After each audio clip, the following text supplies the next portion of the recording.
It's my favorite. Welcome to Practical Shooting After Dark. Joining me today, we have Mr. Wansik Kim. It's been a while. Hello. We have Jeff Chang. Hello. Hello, Mr. Jeffy. And where are you right now, Matt? You're traveling? I'm traveling. I'm in Ohio right now. Okay, it's not that interesting of a place, but yes, from Ohio, Mr. Hopkins. What are you doing in Ohio, dude? Work event. Okay. Well, let's.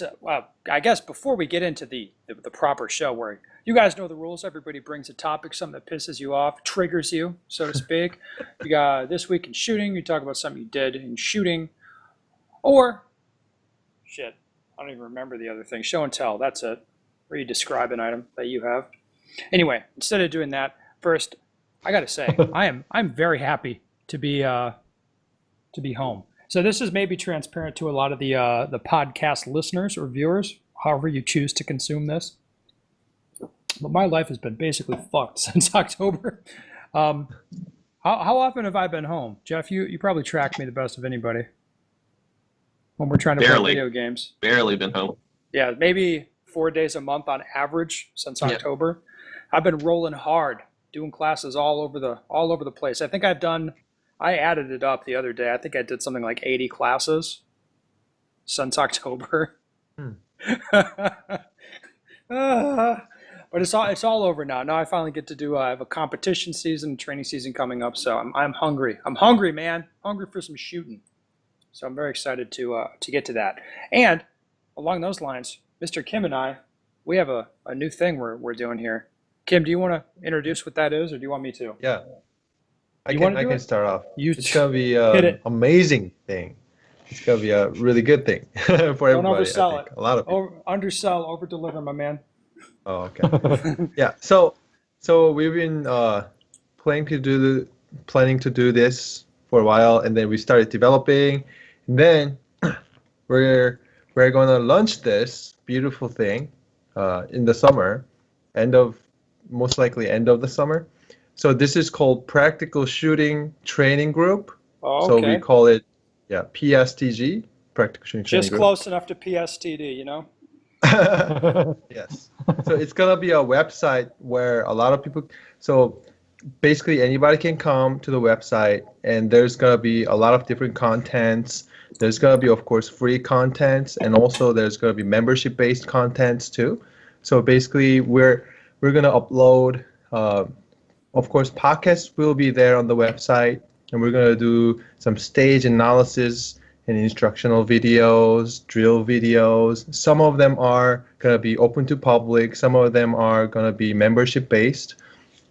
And also another membership thing we're going to be doing is a forum thing. So if you have any personal questions that you want customized answers, there's going to be another membership for that. And basically, right now, the way to go to learn something is online. Now, universities are on the internet too. So in shooting, we don't find that much information on the internet. We can find a lot, but not really very well organized knowledge and organized videos. So we are trying to do that. We're going to try to offer a lot of good information, offer what we learn down the line, and also train together. So it's going to be called Training Group. Yes. Kim, Yes. This is a good spot for me to jump in. Yes. Everything you just said is true. But let me, I can tell you my impetus on this is people hit me up fairly frequently. They're like, hey, I want you to do some sort of remote coaching thing. And it's like, I wouldn't say it's a waste of time. It's not a waste of time, but it's so difficult because the amount of time that I have to put in to get on the same page as somebody. Whereas like for us, we shoot all the time. If I say, hey, Kim, I want you to go do distance change up, shoot every order and then, report back on like what orders weakest, like you would know what that means. You would know what I want to know. But other people, if they don't really, if they're not first in the drills we're shooting or this and that, just to get on the same page and have a common language with somebody takes hours. So remote coaching, has not really been a realistic option for me because I don't have that kind of time. Like I don't have 3 hours to get one person up to speed. I just don't. Like it's not going to happen. But what we are going to do is so basically building a platform so we can do remote coaching. Like it is viable to do because the platform's there, and like I'll say I can point to a thing. It's like go to this thing. This will explain what I'm talking about if you don't know. This is the thing that you need to be doing. And it'll basically give me a coaching platform where like the language is all there, all the relevant materials already there on that platform, and I can effectively use it instead of trying to do like one person at a time to get them up to speed. So it'll be digital coaching that'll actually be, well, sort of time effective for me. The people that won't like this, if you are thinking it's going to be like a fishing expedition where you send a match video to Kim or me, and then I like fix you by looking at your match video, that is not going to happen. Like as much work as you put in, that's what you're going to get out. So like, you know, as much information detailed as you can provide about what it is you're doing, the more detailed and effective the responses are going to be. So it'll be for people who train seriously, who are looking for coaching regularly in a digital format. That's what it is. Does that sound good, Kim? Yep. All right. That's a very good explanation. Yeah, I mean that for me. That's what I want to do because it's like. Yep. I mean, I've tried it. It's not like I haven't tried to do digital coaching. It's like it sucks up so much time. And when somebody's like, "Hey, I want to do like a phone call with you," and I'm like, "Fuck me," because then I have to like schedule out a time in the day when this phone call is going to be. Maybe they call 15 minutes early, maybe 15 minutes late, and I got to be like on point for it and like ready to go. And it just like takes a time away from me in a way that I find annoying. But if we have a whole platform built so people can get like general coaching, or we'll have like personal coaching on there, I think that'll be helpful with a lot of content for the people, you know, a lot of free stuff. Well, there won't be well, how much free stuff do you think, Kim? Mainly 2 so far. Okay. Yeah. So we'll have some free stuff on there. So what the plan is, Kim is coming here to my place next month. We're going to be like shooting video, getting some content ready for this thing. And then we'll spin up the training group part of it behind the scenes for, I know, a few weeks, let it percolate, let it get some traction, and then we'll launch this thing. Yep. It's going to be, well, I'm looking forward to it. I think it's going to be good. I think it's what we need. It's what the world needs right now. Yep. Is digital practical shooting coaching. I think it's going to solve a lot of problems. Is this for all skill levels? As long as they're like into getting better? I mean, I don't see why not. I mean, I deal with people of all skill levels. So yeah, it'll definitely help all skill levels. Yeah, that's good. And there's 2 of us. That's always been the other problem. Is like I am one man. I am maybe exceptional in how hard I work as far as people go. Which I don't know. What do you think about that, Matt? No. Like how hard you work? Yes, like just the amount of hours and effort I put in, more than normal.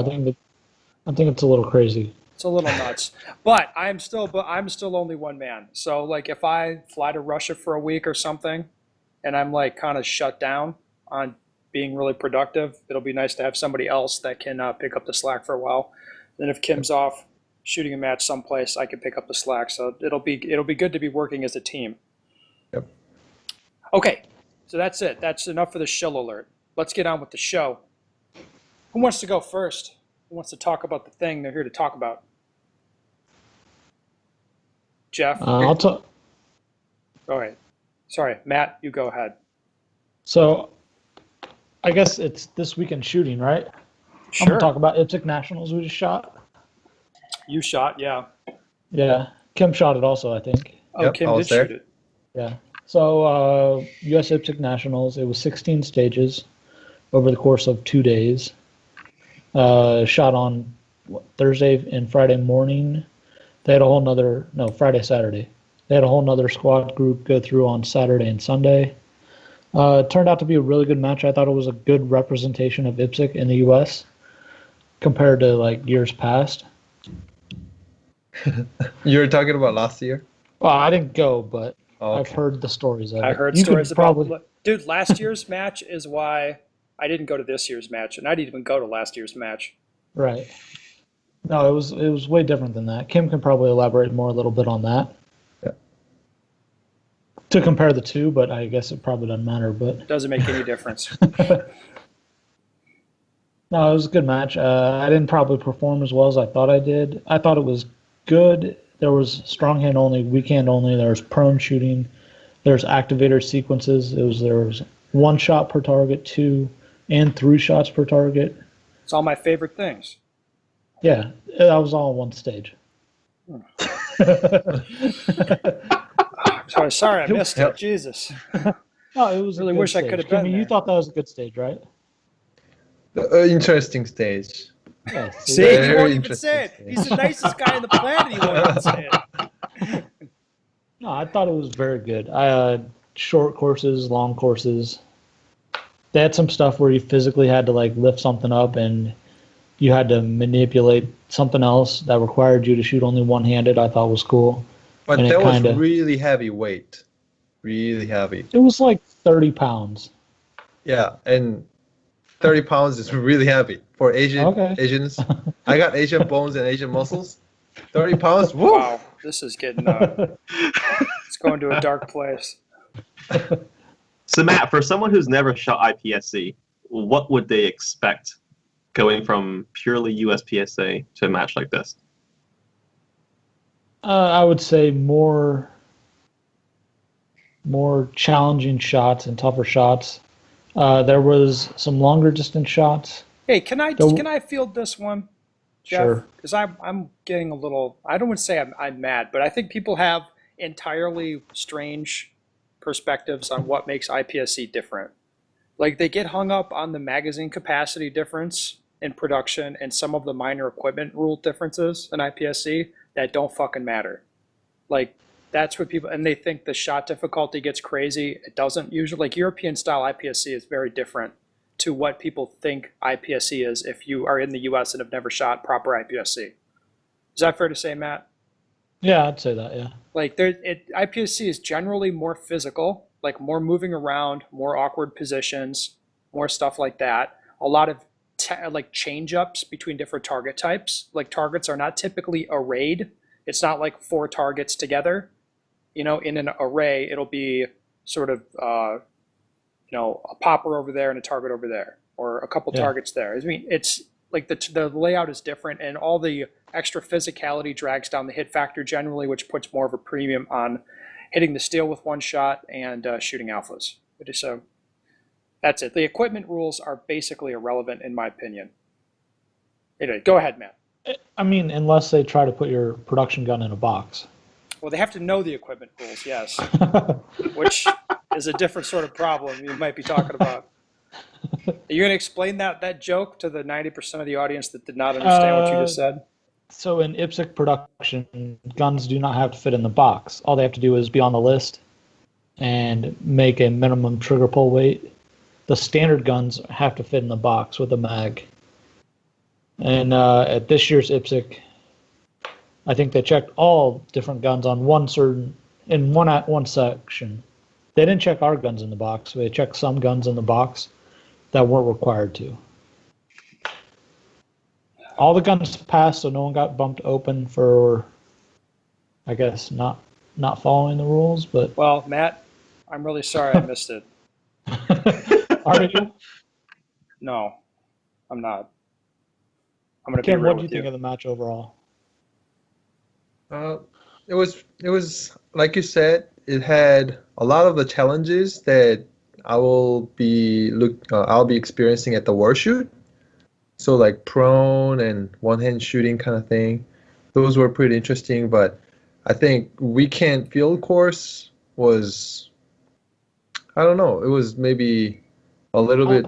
I thought that was one of the better stages. Yeah, I actually had a lot of fun on that stage. But I've never 12 rounds. Yeah, I'm glad they made it 12 my rounds. God. Because There's no way originally it was supposed to be 20. Yeah, it's not And they legal for bring it back down. IPSC to do that, so Yeah. they had to change it. No, I thought that there was a stage that there was an issue with the strong hand only stage. that I guess a lot of people had a 0 on. Yeah. Typically, if you have a lot of people zeroing a stage, it means you did not properly calibrate the target difficulty.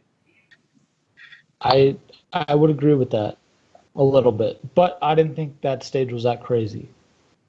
Okay, But I wasn't talking difficulty-wise about or that anything. stage in particular. The cool thing is, it doesn't really matter what my opinion of a stage is. If I look at the results and a ton of people zeroed it, I'll probably be looking at the stage design and be like, what is it about the stage design here where a lot of people are zeroing those?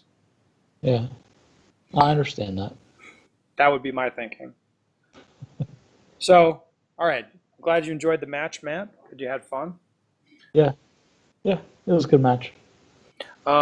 Anything else you wanted to discuss? I believe you had a No. word to say about what?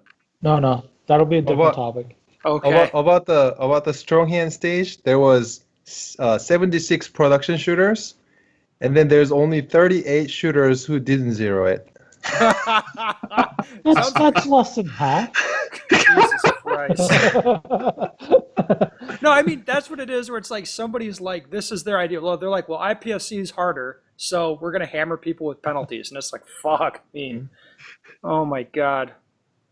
That was a problem with people not knowing the rules also. What? So, like, people would get up and plug 2 no-shoots on the strong hand only, and then be like, well, fuck, I can't make those up because I'll just get any more if I keep hammering them.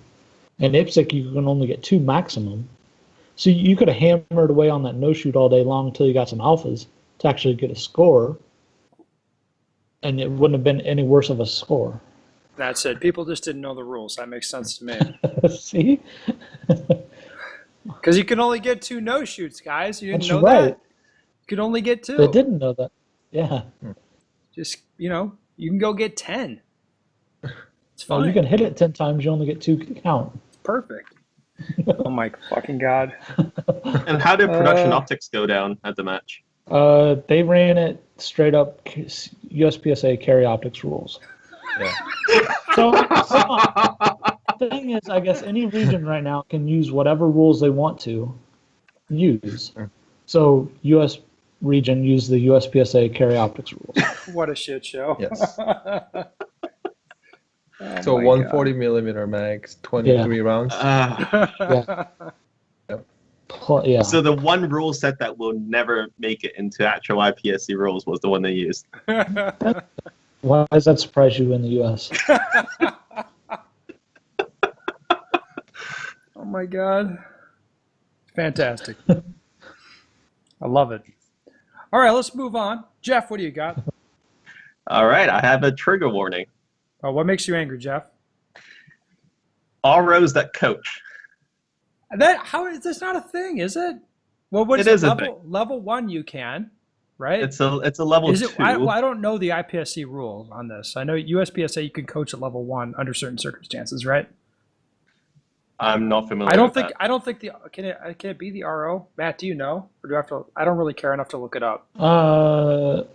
There's something about coaching at level 1s, and it's Yeah. got to be like designated beforehand, I think. Yeah, like under certain circumstances you can at level 1. I doubt IPSC would be less restrictive on this.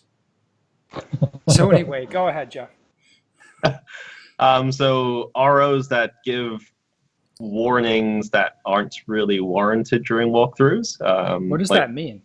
Be careful with this prop here. Make sure you don't sweep yourself when operating That's the not device. coaching. Or I still don't think these are things that need to be mentioned. Well, the reason the RO probably that's not coaching is, well, as far as the USPSA definition, it is like during the course of fire while somebody's shooting. That is coaching. All right, that isn't really the issue I faced or saw. It was more, I guess, hand holding then, I suppose. Well, no, I think the problem with that is, like, I don't have a problem with ROs doing that, but you would want them to do it the same for every squad, which would be difficult to do.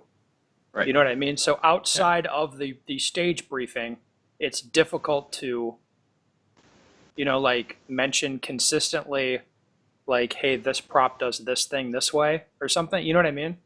Yeah. Or I guess the common thing in USPSA is, don't forget those walls are outside the fault line or whatever. Like if they say something on that after Yeah, the but written stage briefing. if I ask you, you're the RO, and I ask you like, hey, how are you calling this? You better fucking Yeah. tell me. Like, don't be an asshole. Absolutely. Yeah. Yes. But I mean, that's why we do have written stage briefings that should be read verbatim to Yes. ensure that there's consistency that's maintained.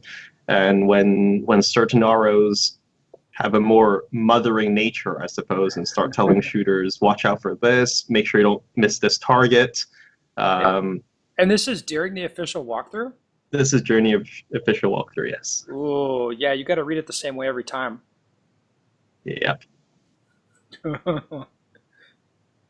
So yeah, that really bothers me. I can see that would bother your sense of fair play, Jeff. and I guess to us, because we're a little bit different here in Canada, since we do have a training program called the Black Badge Training Program. Yes. It makes sure that everyone who participates in IPSC actually does meet certain minimum requirements as far as proficiency and being able to Jeff, move around and You're operating a stealing firearm. one of my future topics, dickhead. Well, back to my topic then. Okay. I don't feel like that coaching is warranted, especially here, given that there's a minimum level you can expect people to be at. Fair enough. But for plebs in the U.S., it'd be okay. Uh-oh. We just lost Kim. No, we didn't. I'm looking right at him. No. Yeah, I'm right Still Okay. there. All right. I'm I looking lost right at Kim. him. I see him. No problem then. All right, guys. I think it'd be good to discuss the topic I brought would be the classifier updates in the USPSA, which I'm not approaching it with an agenda really. I just think it's really interesting that the classifiers got updated. I mean, it's the first real update since I think since I've started shooting. I don't know. They've added some. There was some high hit factors that were really fucked up that they changed at one point. When was that? Was that the 13? Matt, was that the 13 series that was fucked up when it came out? Yeah, and where there's a whole rash of new GMs and stuff, and class Yeah. advancements on that. Yeah. I don't know. So I just think it's gotten into the classification system's gotten to a really interesting place. Yep. So, I mean, I made a list of different issues. So like the skill levels in the sport have moved up. You Yes. can't really deny that. There's an issue where some classifiers are shot so much and the high hit factors are driven up so much. And people, a lot of times, will shoot them under really favorable conditions at their home club, or, you know what I mean? They'll kind of engineer the situation so they can get a better score. Not like in a cheating sort of way, just in, you know, like, hey, let's do this classifier next month because, you know, I like this one, or so, you know, they make that happen. Yeah, I mean, So, yeah. Yep, some people have done that, and then the classification system really rewards hero or zero sort of behavior. So that is still a thing that happens. And some guys want to make GM. There's a lot of upset people that want to be, you know, get GM cards, and now that just got harder, I think. it got harder, but I don't think it was a bad thing. Yeah, I don't necessarily think it's a bad thing. But then the other interesting thing is that the horse has been out of the barn for so long, as far as how many people have made GM under kind of the previous regime, that like kind of fixing it. If you think that's a problem, fixing it now kind of seems pointless to me. You know what I mean? I mean, it's not pointless. I think as long as you... So, yeah, obviously it should have been updated like every so often, right? We all agree on that. I mean, per the policy, yeah, it would have been, but it wasn't. I'm not shitting on USPSA or anybody like that. I just think it's just really interesting to look at where the sport is, and, you know, how people have gotten better. It makes you look at the classification system, like, what are you really testing here? You know what I mean? Like, how people do in their club matches. Like, there's some of the classifiers, I look at the scores on them now, and it's like, yeah, there's no way I'd go that hard on it at nationals. Like, I just wouldn't do that. But that was also true of some classifiers a year ago. I would look at some other classifiers a year ago and be like, I would never go that hard on it. You know, to shoot 100% on it, I would never go that aggressive on it at nationals. I just wouldn't do it. But there were also other ones that no one No one we're shot. above 80%. Yeah, I know. It's crazy. It's craziness. Yeah. So I I'm think not it's probably saying a problem I'm with. not saying they shouldn't have updated it. I'm just saying the classification system, like the update, is of interest. I find it interesting, even though I think it I don't needed to really have a happen. dog in it. Probably it probably should have happened every so often. Yes, Matt. Yes, it should have. I just take that instead of. I don't give a fuck about that. Okay. I'm all saying right. the update is interesting itself. Like what the place it's at now is of interest to me Do you for think all it's those correct reasons. now? What's Have that? you run some lately? Yeah, I've been fucking around with a few of them, and like my So opinion of them's not really like I can eyeball them right now and have a pretty good idea of what I'm going to think. Well, like some of them, I'm like, yep, that feels reasonable to me where the 100 is. A couple of them, like particularly shooting minor with partial targets, it's like that feels like kind of a crapshoot. A lot of the longer range ones are actually like reasonable and achievable now, you know. And then there, I mean, I haven't shot a bunch of them, but some of them, you know, some of them are, you're just like, what the fuck? Like, how did they get this number? And yeah, others of them, you're like, wow, this feels more reasonable. Some of the other ones, like a year ago, that were kind of soft, those have been, you know, toughened up to probably where they should have been.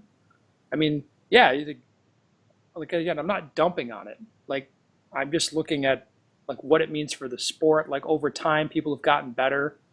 You know, we've got like there's a lot of data here as far as the classification system and how people shoot on these things. There's a lot of data, and I'm kind of sifting through that, and I find it of interest. Just as somebody who's, I mean, I've been doing this a long time now, so it's like it's of interest to me to see how people have gotten better and how their skills have changed over time. Anyway, that's what any thoughts on that? you think they should go back and adjust the current people where they're at? Well, it depends on what your goals are, right? I mean, it feels like we're in a strange place now where if we have a bunch of GMs who had these classifiers had it been adjusted, I guess per the policy or updated Yeah, periodically, periodically. like Yeah. every 6 months or something, I think we'd have a lot less GMs. You know what I mean? I That's why I agree. said the horse has been out of the barn for a long time on this thing.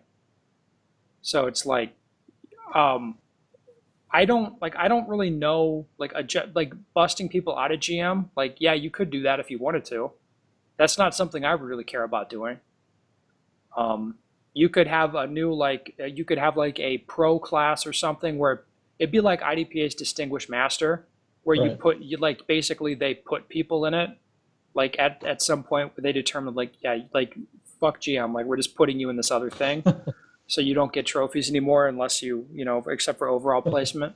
That would be, I mean, they could do that if you think that's a problem. Like I don't really care so much about what classification people are in, so maybe I'm not that invested in it. But you know, I think if you so I've heard people say, well, now you have to have a star next to your name or whatever. They've brought that up on the forums and the Facebooks and all that. But I think if you did that, you should do it across the whole classifier system, right? So you'd have like a rolling update. what do you mean? If you bump people up or down, but we would have to change how we award stuff then at that point because it wouldn't always people would sandbag on purpose just to get a lower classifier. I think some people do that now. I mean, I don't know. Yeah, if you wanted to have GM just be very exclusive, like who's in that, you would we'd be taking a lot of people out. Yeah. Yeah. But that's not really my interest in it. Like I don't care so much about that part. I'm just looking at kind of how skills have evolved over the years, and it kind of makes me look at the classification system, like the way it's set up, where you're shooting it at your local club, which is kind of cool because it's kind of like a big postal match, but it's Yeah. kind of like as far as getting people into GM classification, I think everybody here would agree that people can make GM and then go to major matches and not be competitive. And some people view that as a problem. Like that shouldn't be.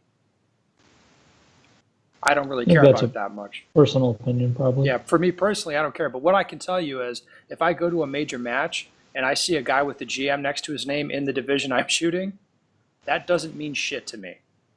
You know what I mean? Like I don't Yeah. like I don't really care. There'll be guys that you know like the top level guys, like that's who I know I'm shooting against. There'll be some guys that are not, like they might be M's or GMs, but I have no expectation that they're going to do well in the match. And maybe you view that as a problem and maybe you don't. That's just your opinion. Anyway, what's next? Mr. Kim, Yes. let's move on. There was something that triggered me very badly. Oh, shit. 2 weeks ago, I had probably like one of the most hardest week of my life. So I went to Czech Republic to shoot Extreme Euro Open, and the match was over. At the awards, there was a food venue, and I decided to eat this cheese stick, like a mozzarella cheese stick kind of thing. Sounds like a And it good was bad. decision. I got food poisoning. Yes. Okay, bad It decision. was very bad one. And then the day after, I was supposed to fly back home, and I was supposed to be home Monday night, but Delta decided to delay the flight by 5 hours. So that means I'm gonna miss my connecting flight. And my flight was basically Seattle to New York, New York to Prague, and exactly opposite way when I go back home. And then, so I spent a night in Prague, just in the bathroom the whole day, I guess. And then the next day, I went to the airport, and Delta decided to delay it again by 1 hour, but I had only 2 hours for the transfer flight. Now I got 1 hour left, and then at the booth, I asked the agent, hey, I think it's really short amount of time to catch the next flight in New York. And the agent was like, oh, it should be fine. And then she's from Czech Republic, so I'm like, oh, I'm doomed. So I quickly realized there's going to be something bad thing happening in JFK, New York. And then on the way to JFK, I found an article about someone getting arrested in JFK because he claimed his baggage. But then in the airplane, stewardess said you have to claim your bag and go through the customs and recheck in for the connecting flight. So I started thinking about it and not feeling very well about it. So when I got there, when I got to the baggage claim area, there was a CBP agent, so Border Patrol agent over there, and I said, hey, I competed and I'm going to Seattle, and I heard I have to claim my bag, but I have a checked-in firearm in it. So CBP agent said, oh yeah, if you touch your baggage, you'll be arrested. So we will handle it for you. So he contacted Delta agent, and then it took them 20 minutes for finding my baggage, and now I have 40 minutes left for the connecting flight. And they took me to TSA area and checked my serial number and guns and ammo, whatnot. And then they said, oh, you're good to go. And then the TSA chief said, hey, if you go out of the terminal, that's not our jurisdiction. So you may get arrested by New York cops. And I said, oh, then what do I do? So the chief contacted the New York PD, and then it took them 20 minutes to come. So now I have 20 minutes left for the connecting flight. And then when they came in, there were 3 guys coming into the TSA office. And then they all had tactical vest with an AR-15 and a pistol on their side, fully armed. And then the oldest guy in the 3 group, the guy said, who's the guy with the firearm? And I raised my hand. And then he said, sir, do you have a New York firearms license? And I said, no, I don't. And he said, then I have a reason to arrest you right now. And the TSA chief says, hey, that guy is going to Seattle. He's not stopping in New York. And he asked me if I have a Washington firearms license. And in Washington, no, it's not a thing. But I had a concealed license with me, so I just showed him concealed license. He's like, oh, okay, this is good enough. And then he said, we will escort you out of the terminal until you recheck in and go through the security. So these 3 guys with AR-15, they took me all around the airport like a terrorist, and then skip all the line at the Delta booth and recheck in the bag, and then he let me skip all the security line as well. And I got to the my terminal, and then by the time I had like 5 minutes left, and then of course the gate was shut and the flight was about to leave. And then the agent over there said, you cannot enter the gate. It's already closed. Once they shut it, you're done. Yeah. Shut it down. So I said, then what do I do? And he basically searched for the next flight and said, hey, there's a flight next morning. We'll provide you a hotel. So you will claim your bag, go to the hotel, and come back tomorrow morning. I've I been said- in that situation. I'm like, nope. I said, no, please send me anywhere. I'll go anywhere. And then he took he sent me to Boston, and then I was in Boston for like 9 hours, and then flew back home tomorrow morning. So I was supposed to be home Monday night, but I got home Wednesday night, and that was a very bad trip.